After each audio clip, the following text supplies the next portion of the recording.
Hi, this is John with WTI, and I'm going to show you one of my essentials. So I have to all the time be recording for WTI or for my personal businesses, and I was always running out of storage. So I was thinking about a solution, and I found this one.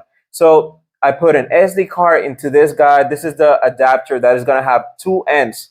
First one is going to be a Type-C that I can plug into my phone and put all of my video storage in there. And then I can move it all the way into an USB to another device, to my laptop, and all this storage is gonna be there. I don't have to use my phone storage and not gonna be wondering all the time that, wow, I'm running out of storage.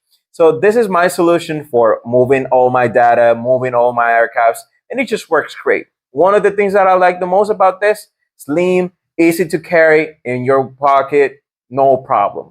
And so if you're looking for a great solution when it comes to moving your data, being extra flexible on the movement of your storage, this guy here is a great one.